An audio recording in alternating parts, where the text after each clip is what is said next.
रूपाची खान दिसती छान लाखात छान नजरेचा बाण तिरकी मान मारी ती चक्रा तुझा ग नकरा इकडून तिकडं मारी ती चक्रा तुझा ग नकरा चक्रा नकरा नकरा चक्रा चक्रा नकरा नकरा चक्रा शांताबाई अगं शांता. नमस्कार महाराष्ट्राच्या जिवंत हृदयाच्या सळसळत्या रक्ताच्या भावी अधिकारी कर्मचारी पोलिसांनो, कसे आहात सगळे. तुम्हाला सर्वांना माहिती आहे की आपण एक अख्खी सिरीज कंप्लीट केली. 1 ते 11 व्हिडिओज बघून घ्या चालू घडामोडीचे. 7 ते 8 प्रश्न तिथून कव्हर होतील. जर मागच्या आठवड्याचं लेटेस्ट वाला काही पॉईंट विचारला तर या ठिकाणी माझं इंस्टाग्रामचं अकाउंट आहे. अकाउंट म्हणजेच ते इंस्टाग्रामचं ते काय म्हणतात त्याला आयडी आहे करंट स्पेस अफेअर्स स्पेस 9. एकूण आतापर्यंत अनेक व्हिडिओज मी तिथे 1.5 मिनिटांमध्ये एक मुद्दा, जसं की लोकमान्य टिळक पुरस्कार आहे, जसं की आत्ताचे लेटेस्ट जे ऑलिम्पिक झालेलं आहे संपूर्ण ऑलिम्पिक कव्हर केलेलं आहे, जसं की बाईक आहे कोणती सीएनजी बाईक त्यावरही व्हिडिओ बनवला. म्हणजे जे हॉट टॉपिक आहे जे गुगल ट्रेंड्सवर सर्च केल्यानंतर आपल्याला अख्खं भारत जे सर्च करते, महाराष्ट्र जे सर्च करते, तेच पॉईंट मी उचलतोय आणि तिथे घेतोय, त्यावरच प्रश्न येणार आहे. विथ प्रूफ मी तुम्हाला सिद्ध करून दाखवले 1 ते 11 या व्हिडिओज मध्ये. मग इथे तुमचे 7 ते 8 कव्हर होतील. यासोबत एखाद प्रश्न इथून येऊ शकतो. ठीक आहे. मग बाकीचं जीएस जीके जे आहे ते काय, तर ज्या जिल्ह्याची तुम्ही परीक्षा देत असाल त्या जिल्ह्यातील 4 ते 5 प्रश्न विचारले जातात. या ठिकाणी 4 ते 5 प्रश्न प्लस करायचे. ठीक आहे. मग हे झाले 11-12 प्रश्न, 13 प्रश्न. मग अजून राहिलेले प्रश्न कुठून येणार आहेत, तर जीएस जीके. त्यासाठी मागील ज्या प्रश्नपत्रिका आहेत ज्या जुलै महिन्यामध्ये 2024 ज्या झालेल्या, अहमदनगरची आत्ता टाकलेली बघा, अपलोड केलेली. आज छत्रपती संभाजीनगरची रेकॉर्ड करायची आहे. उद्या अजून एक प्रश्नपत्रिका. अशा प्रकारे प्रश्नपत्रिका आपण अनालिसिस करतो. एका विद्यार्थ्याचं कमेंट आली की सर तुम्ही एक प्रश्न 1.5 मिनिटं 2 मिनिटं 3 मिनिटं घेतात, एवढं का डीप मध्ये. सोन्या, डीप मध्ये घेतल्याशिवाय पर्याय नाही, कारण तोच मुद्दा आहे रामबाने. म्हणजे त्याच मुद्द्यावर तुम्हाला फिरून प्रश्न विचारला जाणार आहे. ट्रेंड चालू आहे तो सध्या. बाकी नवीनच काहीतरी वेगळं विचारलं जाणार नाही. तसं म्हटलं तर जीएस तू 1000 पेजेसचं पुस्तक जरी वाचलं तरी कमीच आहे. काय काय लक्षात ठेवणार आहे तू. पण जे ट्रेंड चालू आहे त्यालाच फक्त फॉलो केलं तर 100% तुम्हाला सांगतो 25 पैकी 23-24 प्रश्न बरोबर येण्याची गॅरंटी आहे आपली. फक्त तुम्ही फॉलो करा. बघा या ठिकाणी सुरुवात करूया मुंबईतील आंतरराष्ट्रीय आणि इतर विमानतळे. मग मुंबई स्पेशल आपण बघतोय तर मुंबईच्या परीक्षेमध्ये, त्याचसोबत ठाण्याच्या परीक्षेमध्ये, रायगडच्या परीक्षेमध्ये या सिरीज मधून प्रश्न येतील. मग भाग 1 भाग 2 आपण अपलोड केलेला. भाग 3 चालू आहे. छत्रपती शिवाजी महाराज आंतरराष्ट्रीय विमानतळ, जुने नाव काय तर सहारा विमानतळ, तुम्हाला विचारलं जाऊ शकतं. नवी मुंबई आंतरराष्ट्रीय विमानतळ, याला दिबा पाटील, हे महत्वाचं आहे, आत्ताच नाव देण्यात आलेलं आहे म्हणून तुम्हाला विचारण्याची शक्यता आहे. दिबा पाटील, DY पाटील नाही, दिबा पाटील आंतरराष्ट्रीय विमानतळ असे नाव देण्यात आलेलं आहे.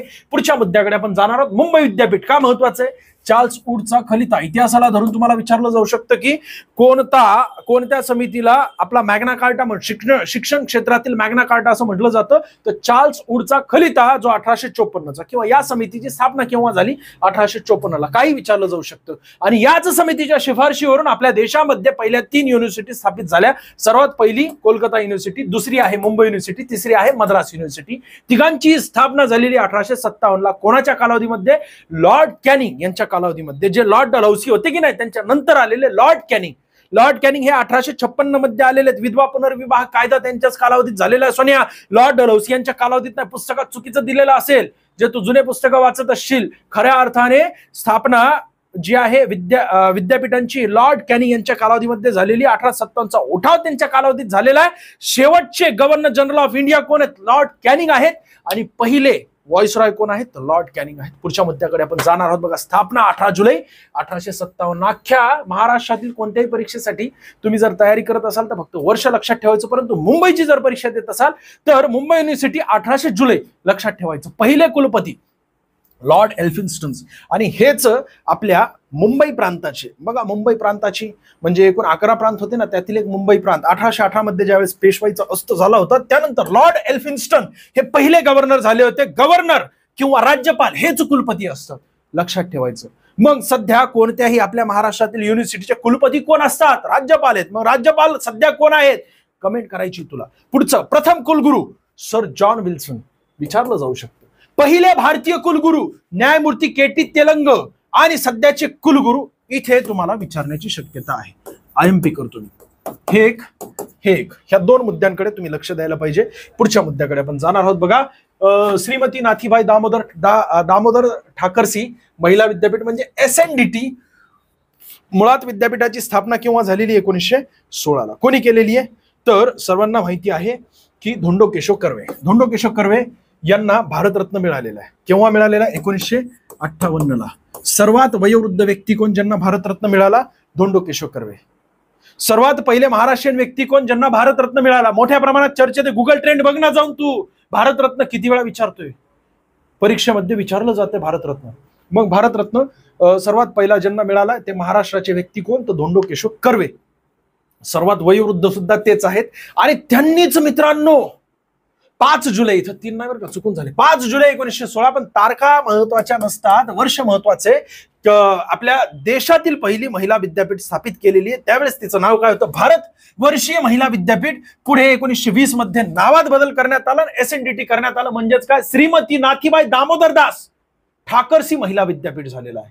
बाकी भारतातील पहिले महिला विद्यापीठ कुणाकडून त्यांनी ही संकल्पना घेतलेली आहे?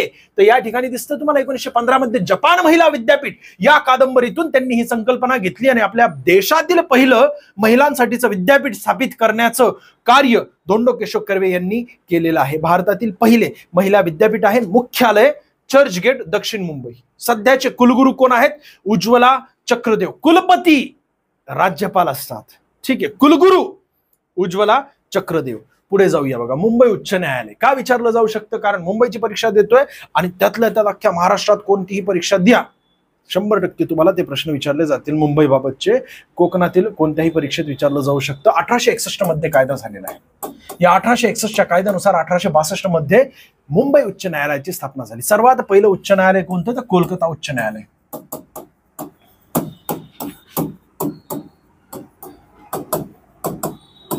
बरं, केव्हाच आहे? तर हे सुद्धा 1862च आहे. मग पहिलं कोलकाता, दुसरं आहे मुंबई उच्च न्यायालय. सध्या एकूण उच्च न्यायालयांची संख्या 25 आहे. ठीक आहे. मग कार्यक्षेत्र यावर तुम्हाला प्रश्न विचारला गेलेला. महाराष्ट्र, गोवा, दादरा नगर हवेली आणि दीव दमण.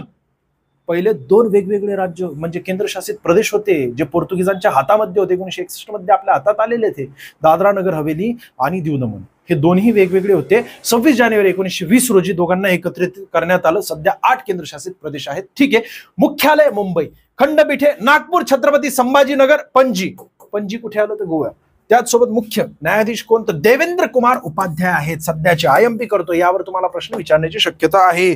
चालू आहे. मुंबई उच्च न्यायालयाची इमारत विक्टोरिया आणि आर्ट डेको शैली. अरे याला 2018 मध्ये वर्ल्ड हेरिटेज साईटचा दर्जा देण्यात आलेला. सोन्या, वर्ल्ड हेरिटेज साईट आपल्या महाराष्ट्रात किती? 6 आहेत. एक नैसर्गिक आहे आणि 5 जे आहेत की नाही प्रमुख आहेत.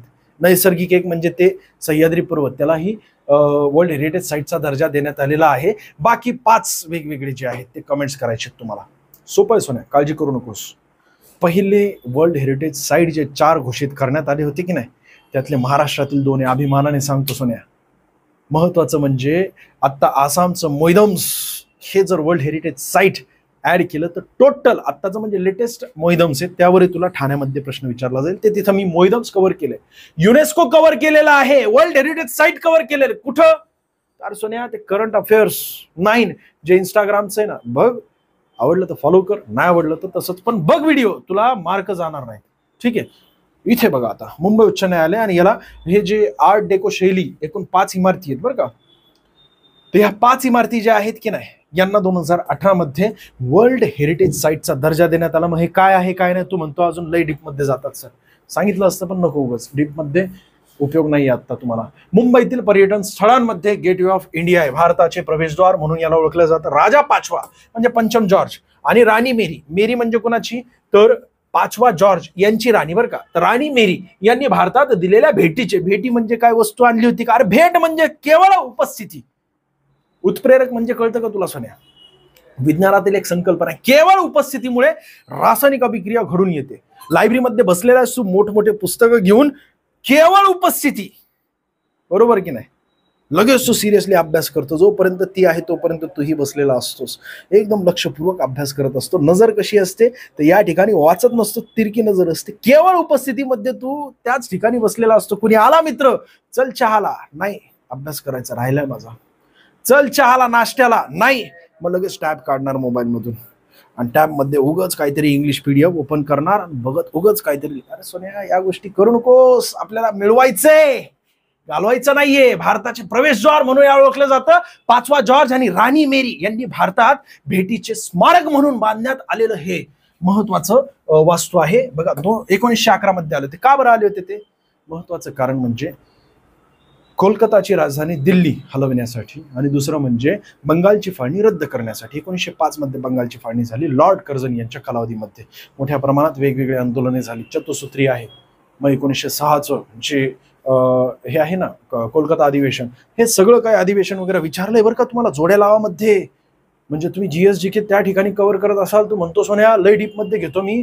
अरे काँग्रेस घेतलं ना तर त्या प्रश्नाच्या बाहेर म्हणजे त्या मुद्द्यावर प्रश्न विचारला तर आपल्या एक्सप्लेनेशनच्या बाहेर प्रश्न जाणार नाही. अशा प्रकारे तयार करतोय तुला मी. घाबरायचं नाही. तुला धरू शिकवतोय सोन्या. तू फक्त सिरीज कंप्लीट कर. टेन्शन घेऊ नको. उगाच मी हा भरत नाहीये. परीक्षेत जाऊन ये किंवा ठाण्याची आत्ताची जी परीक्षा आहे की नाही, विद्यार्थी जाऊन आल्यानंतर त्यांचं म्हणजे एक्सपिरियन्स विचार. अनेक विद्यार्थी कमेंट सुद्धा करतात की झालेलं जेवढं काही होतं ती सिरीज कंप्लीट केली. चालू घडामोडीचे जसेच्या तसे प्रश्न आलेले. मला तर कावा वाटतं की जे प्रश्न बनवणारे आहेत की नाही तेच आपला व्हिडिओ बघतायत का काय. या सोन्याने काही सोडलं नाहीये. सगळंच घेतोय हे सोन्या. मग अशा प्रकारे बघा या ठिकाणी हे आहे 1914 ते 1924. हे दोनही वर्ष महत्वाचे आहेत. पायाभरणी केली होती 1914ला आणि पूर्ण केलेला 1924ला. ठीक आहे, पुढे जाऊया. आणि स्थान विचारलं तर अपोलो बंदर दक्षिण मुंबई. पुढचं अत्यंत महत्वाचं हॉटेल ताजमहल. या ठिकाणी फोटो दिसतोय तुम्हाला. काय काय विचारलं जाऊ शकतं तर 16 डिसेंबर 1903 मध्ये स्थापना करण्यात आली. म्हणजे उभारण्यात आलेलं आहे. पंचतारांकित आपल्या देशातील पहिलं हे हॉटेल आहे. सीताराम खांडेराव वैद्य आणि DN मिर्झा या 2 लोकांची नावं लक्षात ठेवा.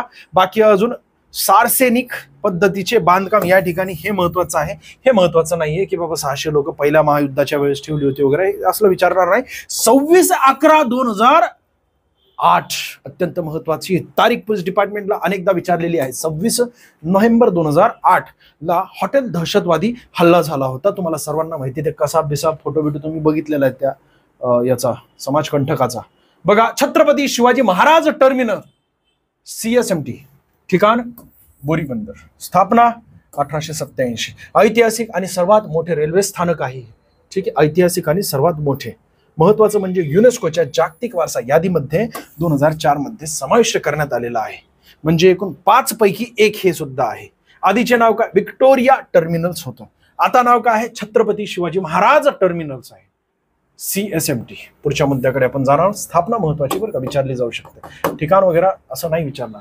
क्षेत्रफळ 104 चौरस किलोमीटर जे की संजय गांधी राष्ट्रीय उद्यान. एक मात्र आपल्या देशातील असं राष्ट्रीय उद्यान आहे की जे सिटीमध्ये आहे.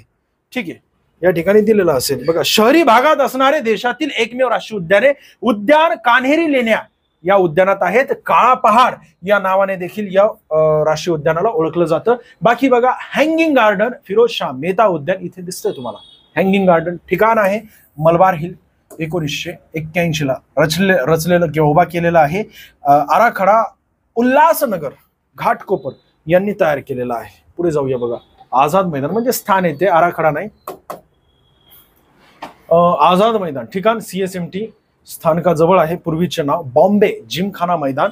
त्रिकोणाकृती मैदान आहे. दिसतंय तुम्हाला त्रिकोणाकृती मैदान. ठीक आहे, पुढे जाऊया. पुढचा मुद्दा म्हणजे क्रॉस मैदान. ठिकाण Mahatma Gandhi road. Parade ground असेही याला म्हटलं जातं. मैदानाच्या बाजूला भिका बेहराम विहीर आहे. पुढे जाऊया. पुढचा मुद्दा म्हणजे marine drive Chowpatty. Marine drive हा मुंबईतील एक रस्ता आहे जो नरिमन पॉइंटला सुरू होऊन गिरगाव चौपाटी येथे संपतो. येथील समुद्रात टेट्रापॉडस दगड आहे. हे महत्वाचे बरं का, यावर प्रश्न विचारतात.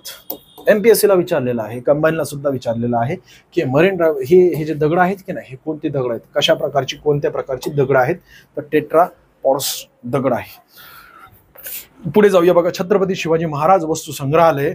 जुने नाव Prince of Wales museum of western India. असं पुढीलपैकी कोणत्या संग्रहालयाचं नाव आहे तर छत्रपती शिवाजी महाराज वस्तू संग्रहालयाचं नाव आहे. विचारलं जाऊ शकतं. असं अनेक ऐतिहासिक वस्तू व दस्तऐवज या ठिकाणी ठेवण्यात आले, जतन करण्यात आले, तर प्रदर्शनासाठी सुद्धा ठेवण्यात आले जुन्या कालावधीमध्ये बरं का. बाकी बघा मनी भवन महात्मा गांधी मुंबईत जिथे या इमारतीमध्ये राहत होते त्याला मनी भवन असं नाव देण्यात आलेलं आहे. विचारला गेलेला आहे प्रश्न पोलीस भरतीला की पुढीलपैकी कोणत्या कोठे महात्मा गांधीजी यांचं वास्तव होतं? मुंबईमध्ये कोठे महात्मा गांधीजी यांचं वास्तव होतं? तर ते मनी भवन आहे. गावदेवी भागात ही इमारत आहे. राष्ट्रीय स्मारकाचा दर्जा या इमारतीला देण्यात आलेला आहे. या इमारतीला म्हणजे चुकून झालेली ही इमेज नाहीये त्याची, ठीक आहे. बाकी बघा, एलिफंटा लेणी या रायगड जिल्ह्यात घारापुरी बेटावर समुद्रावर आहे. 1987 साली युनेस्को हे पहिलं आहे बरं का आपल्या महाराष्ट्रातील. म्हणजे एकूण 4 युनेस्को साईट, तसं तर म्हटलं तर 1983 पासून युनेस्को वर्ल्ड हेरिटेज साईटचा दर्जा देत असते. परंतु तुमच्या माहितीसाठी बघा, आपल्या महाराष्ट्रातील 1987 मध्ये 2 आणि जे आहे अजून 2 भारतातील, अशा प्रकारे एकूण 4 साईट्सला युनेस्को जागतिक वारसा यादीमध्ये समाविष्ट करण्यात आलं होतं. त्यातील एलिफंटा लेणी एक आहे. या ठिकाणी 5 हिंदू व 2 बौद्ध अशा एकूण 7 लेण्या आहेत मित्रांनो. हे ठिकाण रायगड जिल्ह्यातील असले तरी मुंबईपासून जवळ आहे, म्हणून आपल्याला महत्वाचं आहे. आणि तुम्हाला जाणून बुजून प्रश्न सुद्धा विचारला गेलेला आहे मुंबईच्या. मला तर वाटतंय जे प्रश्न बनवत आहेत ते बघत आहेत ते जाणून बुजून हा प्रश्न टाकू शकतात की एलिफंटा लेणी पुढीलपैकी कोणत्या जिल्ह्यात आहे? तुम्ही मुंबईची परीक्षा देत असाल तर लगेच त्या ठिकाणी तुम्ही मुंबईला काळं करतो. नाही सोन्या, रायगड जिल्ह्यात आहे. पुढे जाऊया. भारतीय सर्वात जुने मत्स्यालय, येथे गोड्या आणि खाऱ्या पाण्यातील मासे आढळतात. 400 पेक्षा जास्त प्रजातीचे मासे तारापोरेवाला मत्स्यालय या ठिकाणी आहे. दिसतंय तुम्हाला. बाकी पुढे श्री सिद्धिविनायक मंदिर, ठिकाण प्रभादेवी, मुंबई, स्थापना 1801 मध्ये झालेली आहे. प्रसिद्ध गणपती मंदिर आहे या ठिकाणी. पुढच्या मुद्द्याकडे आपण जाणार आहोत. हाजी अली दर्गा, सोन्या जाऊन ये एकदा बघ. सय्यद पीर हाजी अली शाह बुखारी, सुफी संत उझबेकिस्तान मधून आलेले, यांच्या स्मरणार्थ इसवी सन 1431 मध्ये हे हाजी अली दर्गा बांधण्यात आलेला आहे. इंडो इस्लामिक वास्तुकला आहे. वरळी, दक्षिण मुंबई मध्ये या ठिकाणी हे वास्तू आहे, ठीक आहे. बाकी बघा, चैत्यभूमी, ठिकाण दादर, डॉक्टर बाबासाहेब आंबेडकर यांचे स्मृतीस्थळ आहे. 7 डिसेंबर 1956 रोजी डॉक्टर बाबासाहेब आंबेडकर यांचा अंत्यविधी या ठिकाणी झाला होता. मृत्यू 6 डिसेंबर 1956 ला झालेला आहे. पुढचं बघा, विश्व विपश्यना पॅगोडा, गोराई बोरीवली या ठिकाणी, स्थापना 2000 मध्ये झाली होती. जगातील सर्वात मोठा खांब रहित पॅगोडा हाच आहे. त्याचसोबत बुद्धांच्या स्मृती चिन्हाची जपणूक येथे केली जाते, ठीक आहे. आणि वेगवेगळ्या जिल्ह्यांमध्ये सुद्धा आहेत विपश्यना केंद्र मित्रांनो. आपल्या पुण्यामध्येच बघा ना तुम्ही, आळंदीमध्ये एक आहे, त्यासोबत ते नेहरू स्टेडियमच्या समोर एक विपश्यना केंद्र आहे. बाबुलनाथ मंदिर भारतातील एक प्राचीन शिवमंदिर आहे. गिरगाव चौपाटीजवळ एका टेकडीवर वसलेलं हे महत्वाचं मंदिर आहे मित्रांनो. पुढे जाऊया. मुंबईमधील वेगवेगळ्या लेण्या ज्या आहेत त्यांच्या जोड्या लावण्यासाठी तुम्हाला 100% प्रश्न विचारला जातो. महाकाली लेणी बौद्ध लेणी आहे. ठिकाण आरे कॉलनी, गोरेगाव, ठीक आहे. बाकी जोगेश्वरी लेणी महत्वाची लेणी आहे. बौद्ध आणि वैदिक धार्मिक लेणी आहे. मुंबई उपनगर या ठिकाणी आहे. मंडपेश्वर लेणी शिव लेणी आहे. बोरीवली, दहिसर, मुंबई या ठिकाणी आहे. मग कान्हेरी लेणी जी आहे बौद्ध लेणी म्हणून ओळखली जाते. संजय गांधी राष्ट्रीय उद्यान या ठिकाणी आहे. कान्हेरी लेणी तुम्हाला विचारलाय. संजय गांधी राष्ट्रीय उद्यानामध्ये पुढीलपैकी कोणते लेणी आढळते? तर कान्हेरी. आणि एलिफंटा लेणी जी वर्ल्ड हेरिटेज साईटचा दर्जा देण्यात आलेला आहे किंवा जागतिक वारसा यादीमध्ये 1987 मध्ये समाविष्ट करण्यात आलेले 5 शैली लेणी आहे. 2 बौद्ध लेणी आहे. 5 शैव लेणी म्हणजेच हिंदू लेणी आहे, ठीक आहे. आणि 2 बौद्ध लेणी आहे. लेणी म्हणजे त्या ठिकाणी तुम्ही एकदा प्रवेश केल्यानंतर बघा अतिशय एक वेगळी विश्वशक्ती त्या ठिकाणी मिळते. घारापुरी बेटावर ह्या लेण्या आहेत. बाकी पुढचा मुद्दा अत्यंत महत्वाचा, यावर तुम्हाला प्रश्न विचारण्याची दाट शक्यता आहे मित्रांनो. मुंबईतील जागतिक वारसा स्थळे युनेस्कोद्वारे घोषित करण्यात आलेली महाराष्ट्रात एकूण 5 जागतिक वारसा स्थळे आहेत. आवडते प्रश्न आहेत, हे वारंवार विचारले जातात. तसं म्हटलं तर 6 आहेत, एक नैसर्गिक आहे आणि बाकी जे आहेत हे 5 जागतिक वारसा स्थळे. बघा महाराष्ट्रात एकूण 5 जागतिक वारसा स्थळे आहेत, त्यातील 2 मुंबईमध्ये आहेत. कोणकोणते? तर छत्रपती शिवाजी महाराज टर्मिनल, ज्याला 2004 मध्ये दर्जा देण्यात आला होता. आणि व्हिक्टोरिया गिओ गॉथिक आणि आर्ट्स डेको. बरं, हे एकूण अशा किती बिल्डिंग्स आहेत वेगवेगळ्या? तर 6 प्रकारच्या आहेत. बघा मुंबई उच्च न्यायालय हे सुद्धा याच शैलीने तयार केलेलं आहे. मुंबई विद्यापीठ हे सुद्धा व्हिक्टोरियन गिओ गॉथिक आणि आर्ट्स डेको प्रकारे बनवलेले. जुने सचिवालय सुद्धा अशाच प्रकारे आहे. एल्फिन्स्टन महाविद्यालय सोन्या हे सुद्धा, त्याचसोबत डेव्हिड ससून ग्रंथालय आणि वॉटरसन हॉटेल हे सुद्धा, हे सर्व जुन्या वास्तू आहेत मित्रांनो, ब्रिटिश कालीन. आणि त्या कशा प्रकारे? तर गिओ गॉथिक आणि आर्ट्स डेको या शैलीद्वारे बनवलेले आहेत. मुंबईतील ब्रिटिशकालीन इमारतींना जागतिक वारसा दर्जा देण्यात आलेला आहे 2018 मध्येच या सर्व 6 इमारतींना. पुढचा मुद्दा म्हणजे अत्यंत महत्वाचा, मुंबईमधील प्रमुख बंदर आहेत ना, त्यावर तुम्हाला प्रश्न विचारले जाऊ शकतात. 2 बंदर आहेत. मुंबई बंदर जे नैसर्गिक बंदर असून आंतरराष्ट्रीय व्यापारामध्ये महत्वाचे स्थान आहे, आणि JNPT ज्याला आपण जवाहरलाल नेहरू बंदर म्हणतो, मुंबई बंदरावरील भार कमी करण्यासाठी 1869 नाहीये सोन्या, 1969, हे 1969 चुकून टाईम झालेले, 1969 मध्ये बांधण्यात आलेले इंदिरा गांधीजीच्या कालावधीमध्ये हे मानवनिर्मित बंदर आहे सोन्या. कसं आहे तर मानव निर्मित आहे. बाकी जुना क्रमांक, नवीन क्रमांक, कोठून कोठपर्यंत मुंबईतून जाणारे राष्ट्रीय मार्ग. जुना क्रमांक NH3 तुम्हाला माहिती आहे मुंबई ते दिल्ली, हा NH8 हा सुद्धा मुंबई ते दिल्ली आहे, आणि हा NH4 जो आहे मुंबई ते चेन्नई आहे. इथे दिसतंय ना तुम्हाला, मुंबई ते आग्रा, मुंबई ते दिल्ली. आग्रा म्हणतात परंतु आग्रामधून ते पुन्हा दिल्लीमध्ये जातं. तर आता 2 वेगवेगळे मार्ग जे आहेत 160 आणि 60. बाकी हा NH4 48 झालेला आहे. आता NH4 किती झाला 48, आणि NH8 सुद्धा 48. म्हणजेच काय तर चेन्नई ते दिल्ली आणि त्यामध्ये मुंबई येणार, अशा प्रकारे झालेले. तुम्हाला जर विचारलं चेन्नई ते दिल्ली मध्ये मुंबई, तर ते कुठला मार्ग आहे तर NH48 आहे. बघा 48 कशा प्रकारे, तर 4 आणि 8 या दोघांनाही मिळवलं झालं NH48 मुंबई ते चेन्नई. हाच NH48 जो आहे ना सोन्या, तू बघा बोरघाट लागतो पुण्यापासून, आपण जातो 93 किलोमीटर एकूण लांबी आहे, तसं तर 94.5 किलोमीटर आहे. पण परीक्षेत विचारलेले MPSCच्या म्हणून सांगतो तुम्हाला की एक्सप्रेस वे जो आहे आपल्या महाराष्ट्रातील पहिला एक्सप्रेस वे, आणि एकूण जो 93 किलोमीटर लांबीचा यशवंतराव चव्हाण एक्सप्रेस वे त्याला नाव देण्यात आलेलं आहे. बाकी तुम्हाला सर्वांना माहिती आहे की सध्या शक्तीपीठ एक चर्चेत आहे. शक्तीपीठला ते कॅन्सल करण्यात आलं, ते हे जे आहे शक्तीपीठ बांधकाम वगैरे किंवा काय ते असेल ते भूमी अधिग्रहण जे आहे ते कॅन्सल करण्यात आलं. परंतु तुम्हाला शक्तीपीठासोबतच अजून एक आत्ताचं ज्याची लांबी 701 किलोमीटर लांबी आहे, तर ते मार्ग जे आहे तुम्हाला सांगायचं आहे, जो की आपल्या देशात महाराष्ट्रातील दुसऱ्या क्रमांकाचा, दुसरा म्हणजे लांबीनुसार पहिला परंतु दुसरा एक्सप्रेस वे आहे. पुढे जाऊया. बघा पुढचा मुद्दा म्हणजे वन लाईनर आपल्याला कंप्लीट करायचे. आता हे वन लाईनर अत्यंत महत्वाचे जे मुंबईशी संबंधित आहेत. मुंबई प्राकृतिक व राजकीय आहे. वन लाईनर बृहन्मुंबई जिल्ह्यातून मुंबई शहर व मुंबई उपनगर असं 2 जिल्ह्यांचे विभाजन कोणत्या वर्षी झालं होतं, तर 1990 मध्ये झालं होतं, सर्वांना माहिती आहे. मग सुरुवातीला एकूण 26 जिल्हे होते. 1981 मध्ये 2 जिल्हे, 1982 मध्ये 2 जिल्हे. 2 जिल्हे म्हणजे प्रत्येक सांगत बसत नाही, जसं की सिंधुदुर्ग आणि जालना छत्रपती संभाजीनगर मधून, तशाच प्रकारे 1982 मध्ये अजून 2 जिल्हे आहेत. आणि पुढे मग 1990 ला मुंबई उपनगर आणि मुंबई नगर म्हणजे एक जिल्हा अजून एक ऍड करण्यात आला होता. पुढे मग 1998 ला पुन्हा 2 जिल्हे, 1999 ला पुन्हा 2 जिल्हे, जसं की गोंदिया, सर्वात शेवटी भंडारा गोंदिया तुम्हाला माहिती आहे. आणि पुन्हा 2014 मध्ये अजून एक जिल्हा. ठीक आहे, पुढे जाऊया. बृहन्मुंबई जिल्ह्याचे विभाजन झाले तेव्हा महाराष्ट्राचे मुख्यमंत्री कोण होते? शरद पवार होते. ठीक आहे. महाराष्ट्रातील सर्वात लहान जिल्हा मुंबई शहर चे एकूण क्षेत्रफळ किती? तर 157 चौरस किलोमीटर आहे. मुंबईचे हवामान कोणत्या प्रकारचे आहे? तर उष्ण आणि दमट विचारलं जाऊ शकतं बरं का, हे IMP करतो मी. मुंबईमध्ये मान्सून काळात सरासरी किती पर्जन्य पडते? तर 250 सेंटीमीटर पर्जन्य पडत असतं.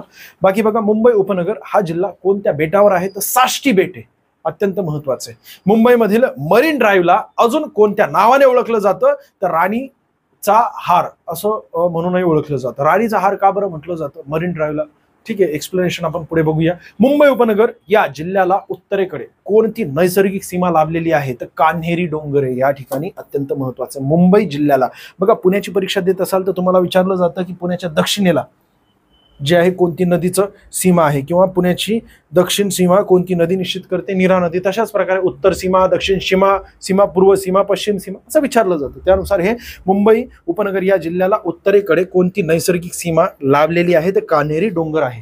पुढे जाऊया बघा. आणि याच वन लाईनर मध्ये तुमचं ठाणे सुद्धा कव्हर होणार आहे सोने, रायगड सुद्धा कव्हर होणार आहे. कोकणाचा सगळा मुद्दा आपण कव्हर करणार आहोत. अजिबात घाबरायचं नाहीये. डॉक्टर होमी भाभा अणुसंशोधन केंद्र हे मुंबई उपनगर मधील कोणत्या तालुक्यामध्ये आहे? तर कुर्ल्यामध्ये. अत्यंत महत्वाचे बरं का, हे राष्ट्रीय स्तरावरचं केंद्र आहे.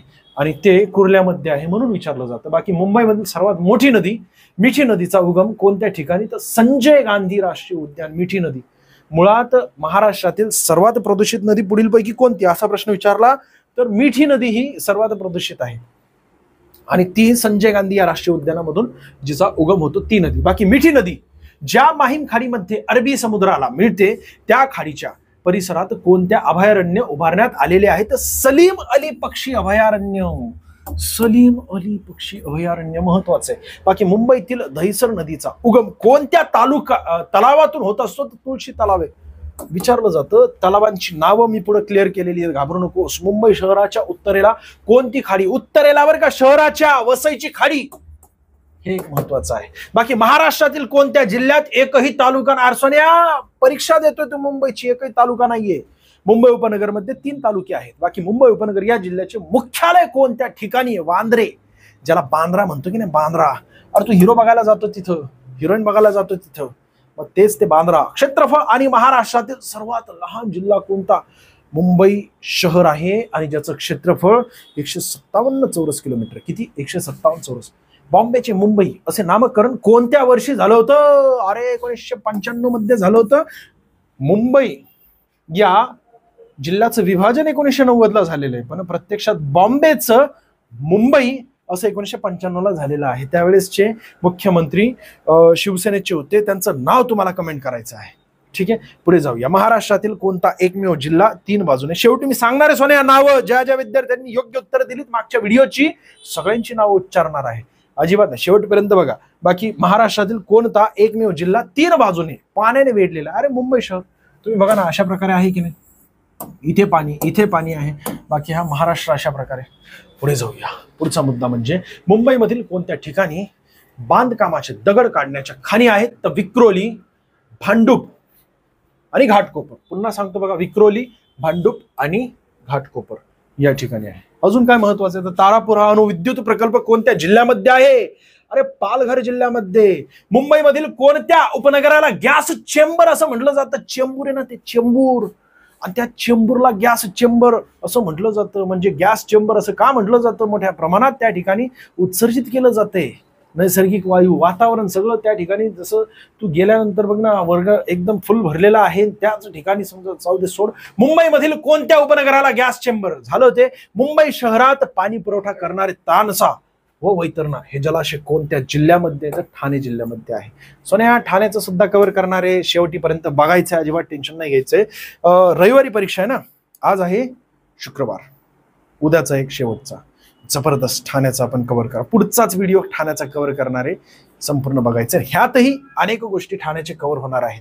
यातूनही म्हणजे 1, 2, 3 हे भाग बघून घ्या मित्रांनो. ठाण्यावाल्यांनो 100% विचारणारे त्या ठिकाणी आपण ठाण्याचे अनेक मुद्दे कव्हर केलेले या 3ही व्हिडिओमध्ये. बाकी मुंबई शहराला चीनमधील कोणत्या शहराची सिस्टर सिटी, अरे बहीण आहे ती, बहीण, सिस्टर सिटी कोण तर शांघाई आहे. बरं शांघाईची आपल्या भारतातील कोणती सिटी आहे तर मुंबई ही सिटी जी आहे ती शांघाईची बहीण आहे. आणि आपल्या महाराष्ट्रातील ज्या महिला आहेत ह्या कोणाच्या बहीण आहेत तर मुख्यमंत्र्याच्या बहीण आहेत.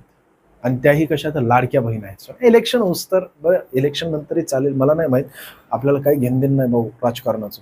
आपलं आपण इथं सुखासुखी जगतंय, आपलं सगळं काय ओकेमध्ये थँक्यू होतंय. कशाला उभं राजकारणामध्ये पडायचंय आणि राजकारणी लोक जे आहेत डायरेक्ट गायब करतील भाऊ, आपण काय नाही. इथं बघ, मुंबई शहराला चीनमधील कोणत्या शहराची सिस्टर सिटी तर शांघाईला म्हटलं जातं. बघ, मुंबई आणि त्याच्या जवळच्या उपनगराच्या नियोजनबद्ध विकासासाठी कोणती संस्था स्थापन करण्यात आलेली आहे, मुंबई महानगर प्रदेश विकास प्राधिकरण, MMRDA.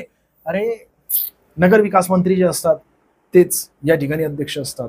आणि नगर विकास मंत्री सध्या कोण आहेत, आणि सहसा मुख्यमंत्रीच नगर विकास मंत्री असतात, एकनाथ शिंदे आपले. बाकी MMRDA ची स्थापना कोणत्या वर्षी झालेली, 26 जानेवारी 1975 ला झालेली आहे. MMRDA मध्ये एकूण किती सदस्य असतात तर 17 सदस्य असतात. हे वन लाइनर मध्येच सगळं कव्हर होणार आहे. MMRDA चे अध्यक्ष कोण असतात, महाराष्ट्राचे नगर विकास मंत्री. सध्या MMRDA चे अध्यक्ष एकनाथ शिंदे आहेत. MMRDA च्या अखत्यारीत महाराष्ट्रातील किती स्थानिक स्वराज्य संस्था तर 9 आहेत. महानगरपालिका आहेत, 9 नगर परिषदा आहेत आणि 1 नगरपंचायत, 100 पेक्षा जास्त खेडी आहेत. पुन्हा सांगतो बघा, 9 महानगरपालिका आहेत. ह्या 9 महानगरपालिका म्हणजे अख्खं कोकणच आलं. कोकणामध्ये एकूण 9 महानगरपालिका आणि त्या सर्व महानगरपालिका MMRDA मध्ये येतात. सर्वात जास्त महानगरपालिका असलेला जिल्हा कोणता? ठाणे जिल्हा आहे.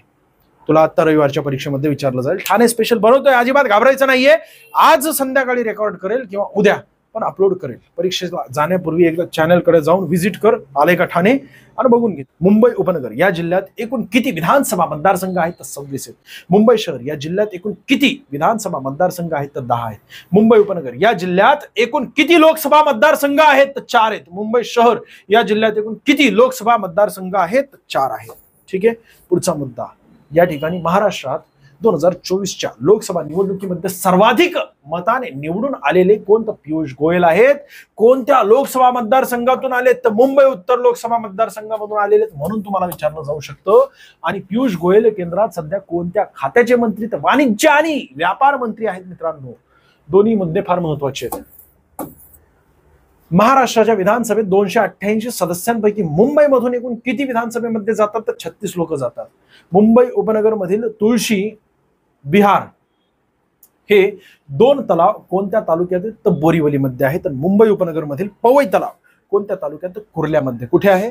कुर्लामध्ये आहे. मुंबई उपनगर या जिल्ह्यामध्ये एकूण किती तालुके आहेत? 3 तालुके आहेत मुंबई उपनगरमध्ये. कोणकोणते? तर अंधेरी आहे, बोरीवली, कुर्ला आहे. मग मुंबई उपनगर या जिल्ह्यामध्ये झालं तर मुंबई शहर या जिल्ह्यात एकूण किती तालुके? तर 0 तालुके. एकही तालुका नसलेला जिल्हा कोणता? तर मुंबई शहर आहे. संपूर्ण 100% नागरीकरण अरे मुंबई शहरात झालेलं आहे, मुंबई उपनगरमध्ये झालेलं आहे. म्हणून या दोनही जिल्ह्यांमध्ये जिल्हा परिषदा नाहीत, ग्रामपंचायत नाही, पंचायत समिती नाही. नागरीकरण म्हणजे काय? शहरीकरण झालेलं आहे. म्हणून ग्राम स्तरावरील स्थानिक स्वराज्य संस्था आहेत, ते 3 आहेत. जिल्हा परिषद, पंचायत समिती तालुका स्तरावर, जिल्हा परिषद जिल्हा स्तरावर, आणि ग्रामपंचायत जे आहे ते गाव पातळीवर असते. बाकी नगर परिषद, नगरपालिका, महानगरपालिका, कटक मंडळे हे शहरी स्थानिक स्वराज्य संस्थांमध्ये मोडतात. पुढे जाऊया बघा. बृहन्मुंबईच्या पूर्वेला कोणती खाडी आहे? तर ठाण्याची खाडी आहे.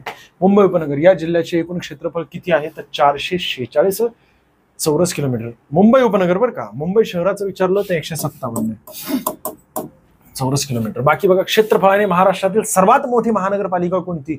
बृहन्मुंबई महानगरपालिका आहे. 480.24 चौरस किलोमीटर आहे. मुंबई शहराचे स्थान महाराष्ट्रात कोणत्या दिशेला आहे? पश्चिमेला. मुंबई शहर हे 7 बेटांचे शहर म्हणून ओळखले जाते. 7 बेटांमध्ये कोणत्या बेटांचा समावेश होतो? तर कुलाबा, ओल्ड वुमन्स आयलँड ज्याला आपण छोटा कुलाबा म्हणतो, मुंबई, बॉम्बे, माझगाव, माहीम, वरळी आणि परळ हे वेगवेगळे किती? 7 बेट आहेत. आणि या 7 बेटांचा एकत्रित समावेश करून मुंबई शहर तयार करण्यात आलेलं. मुंबई शहरास मुंबई हे नाव कोणत्या देवीच्या नावावरून? तर मुंबादेवींच्या नावावरून मिळालेलं आहे. मुंबई महानगरपालिकेचा कारभार कोणत्या कायद्याने चालतो? तर मुंबई महानगरपालिका अधिनियम 1888 कायदा महत्वाचा आहे. मुंबई महानगरपालिकेमध्ये एकूण नगरसेवकांची संख्या किती? तर 227. मुंबई महानगर स्थानिक विकास प्राधिकरणाच्या अंतर्गत महाराष्ट्रातील एकूण किती महानगरपालिका येतात? तर 9 येतात. क्षेत्रफळाच्या बाबतीत महाराष्ट्रातील सर्वात लहान जिल्हा कोणता? मुंबई शहर आहे सोन्या. मुंबई उपनगर हा जिल्हा क्षेत्रफळाने कितव्या क्रमांकाचा? तर 2ऱ्या क्रमांकाचा आहे मुंबई उपनगर. आणि बाकी मुंबईमधील क्षेत्रफळाने सर्वात मोठे उपनगर कोणते? तर अंधेरी आहे. ठीक आहे, अंधेरी. पुढे जाऊया. छत्रपती शिवाजी महाराज आंतरराष्ट्रीय विमानतळ मुंबईमधील कोणत्या ठिकाणी आहे? तर अंधेरीमध्ये आहे. मुंबईमधील सर्व उपनगरांची राणी म्हणून कोणाला? तर वांद्रेला ओळखलं जातं. मुंबई उपनगर या जिल्ह्याचे प्रशासकीय मुख्यालय कोणत्या ठिकाणी? तर वांद्रेच या ठिकाणी आहे. बाकी अजून महाराष्ट्राचे मंत्रालय मुंबई या ठिकाणी आहे. या मंत्रालयाचे बांधकाम कोणत्या वर्षी पूर्ण करण्यात आलेले? तर 1955 मध्ये पूर्ण करण्यात आलेलं आहे. महाराष्ट्राचे विधिमंडळ मुंबईमधील कोणत्या परिसरात आहे? तर नरिमन पॉइंट या ठिकाणी. प्रसिद्ध राजाभाई टॉवर अत्यंत महत्वाचे बरं का, हे महाराष्ट्रातील कोणत्या ठिकाणी विद्यापीठाच्या परिसरात उभारले गेले? तर मुंबई विद्यापीठाच्या परिसरात सुप्रसिद्ध राजाभाई टॉवर उभारले गेलेले आहेत. वेगवेगळ्या आजारावरील लसींचे संशोधन करणारी भारतातील सर्वात जुनी जैव वैविध्य संशोधन संस्था मुंबईच या ठिकाणी आहे. कुठे? तर मुंबईमध्येच. जंगल बुक ही अप्रतिम कलाकृती मुंबईमध्ये जन्मलेल्या कोणत्या लेखकाचे आहेत? Rudyard Kipling. बाकी मुंबई मनपाचे आयुक्त, नंतर मुंबईचे महापौर तसेच राष्ट्रीय काँग्रेसचे अध्यक्षपद भूषवणारे मुंबईमधील महान नेते कोण होते? तर सर फिरोज शाह मेहता होते. अत्यंत महत्वाचे. सोन्या 1915 मध्ये त्यांचं निधन झालेलं आहे. मुंबईचे सिंह म्हणूनही त्यांना ओळखलं जायचं. गोपाळकृष्ण गोखले आणि फिरोज शाह मेहता यांचं राजकीय कार्य जे आहे ते सायमल्टेनियसली म्हणजेच एक सोबतच चालत होतं. मवाळ मतवादी नेते म्हणूनही ते ओळखले जातात. भारताचे पितामह म्हणून ओळखले जाणारे दादाभाई नौरोजी यांचं जन्मस्थान कोणतं? तर हे सुद्धा मुंबईचे. भारताचे पितामह म्हणा किंवा अर्थव्यवस्थेचे पितामह म्हणून दादाभाई नौरोजी यांना ओळखलं जातं. दादाभाई नौरोजी यांनी वेल्थ ऑफ नेशन तर ते ॲडम स्मिथ यांनी लिहिलेलं आहे. 1778 मध्ये लिहिलेलं आहे. म्हणून त्यांना जे जागतिक स्तरावर अर्थव्यवस्थेचे जनक म्हणतात. भारतीय अर्थव्यवस्थेचे जनक दादाभाई नौरोजी आहेत. ते का आहेत? कारण त्यांनी poverty and un British rule in India हा ग्रंथ लिहिला होता आणि त्यामध्ये ड्रेन ऑफ वेल्थ म्हणजे संपत्तीचं निस्सारण सिद्धांत मांडलेला आहे. 340 कोटी राष्ट्रीय उत्पन्न आपलं सर्वात अगोदर ज्यांनी मांडलं किंवा मोजलं ते म्हणजे Dadabhai Naoroji. Per capita income त्यावेळेस 20 रुपये होती आपली. ठीक आहे, म्हणजे एकूण लोकसंख्या जेवढं राष्ट्रीय उत्पन्न आहे त्याला डिवायडेड बाय एकूण लोकसंख्या असते. पहिलं राष्ट्रीय उत्पन्न ज्यांनी मोजलं ते म्हणजे दादाभाई नौरोजी होते. सोन्या संपलं. व्हिडिओ कसा होता नक्की सांगा. जास्तीत जास्त विद्यार्थ्यांना शेअर करा. व्हिडिओ आवडत असेल तर लाईक करा. आपण पुण्याचेही कंप्लीट करणार आहोत. पुणे आत्ता घेणार आहोत 2-3 दिवसात. अगोदर ठाण्याचं कंप्लीट करायचा आपण प्रयत्न करू. मग जे जे जिल्हे आहेत तशा प्रकारे R&D करावी लागते. सोन्या वेगवेगळी इन्फॉर्मेशन काढावी लागते. मागच्या तुमच्या प्रश्नपत्रिका ॲनालिसिस करावे लागतात. सध्या जी सिरीज चालू आहे ना क्वेश्चन आन्सरची म्हणजे GK-GS ती सुद्धा कंप्लीट करा. तुम्ही फक्त टचमध्ये राहा सोन्या. बघ GS मध्ये काय प्रॉब्लेम येणार नाही. कारण GS असा विषय की कोणीच गॅरंटी घेऊ शकत नाही. पण मी सांगतो तुम्हाला सगळी सिरीज कंप्लीट करा. 25 पैकी 23-24 प्रश्न आपले बरोबर येतील. म्हणजे जसे तसे येतील प्रश्न. त्याच्या बाहेर काहीच जाणार नाहीये. एखादा प्रश्न जो आहे तो थोडासा आडवा उभा टाकलेला असतो. ज्याने टाकलेला असतो त्यालाच कळत नाही नेमकं आपण का आणि याचं उत्तर काय आहे तेच त्याला कळत नाही. बाकी एवढं सगळं लक्षात ठेवायचं आहे का? तर त्यासाठी मागच्या प्रश्नपत्रिका ॲनालिसिस कराव्या लागतात. त्या ॲनालिसिस कंप्लीट झालं की आपल्याला कळतं की काय काय महत्त्वाचं आहे. जसं की या पेजवर मी तुम्हाला सांगतो 2च मुद्दे महत्त्वाचे मला अत्यंत वाटले. ते म्हणजे कोण? तर सर फिरोज शाह मेहता हे मुंबईचे सिंह आहेत. विचारलं गेलेलं आहे. ते त्यांचं निधन 1915ला झालं होतं. त्याचसोबत आपलं दादाभाई नौरोजी जे आहेत ते महत्त्वाचे आहेत. ज्यांचा जन्म म्हणजे अख्ख्या देशाच्या अर्थव्यवस्थेचे जनक आहेत ते. आणि त्यांचा जन्म जर मुंबईमध्ये झालेला आहे याचा अर्थ मुंबईच्या परीक्षेमध्ये दादाभाई नौरोजी यांच्यावर प्रश्न विचारला जाईल. बाकी अजून महत्त्वाचं नाहीये. म्हणजे उदाहरणासाठी सांगितलं. तर अशा प्रकारे तुम्ही कंप्लीट करत जा. ठीक आहे. जर तुम्हाला फार जास्त इन्फॉर्मेशन वाटली तर थोडं पुढे घ्यायचं. पण कमेंट्समध्ये टाकता की फार इन्फॉर्मेशन. सोन्या मी उगच घेत नाहीये. मला लय हाऊस आहे का लय एनर्जी आहे आतमधून की उगच तुला धरोधरो शिकवायची. मला वाटतंय येणार आहे आणि म्हणून मी ते घेतोय. काय चुकलं असेल तर माफ करा. व्हिडिओ आवडत असेल तर लाईक करा. जास्तीत जास्त विद्यार्थ्यांना शेअर करा. धन्यवाद. रूपाची खान दिसती छान नाजूक रान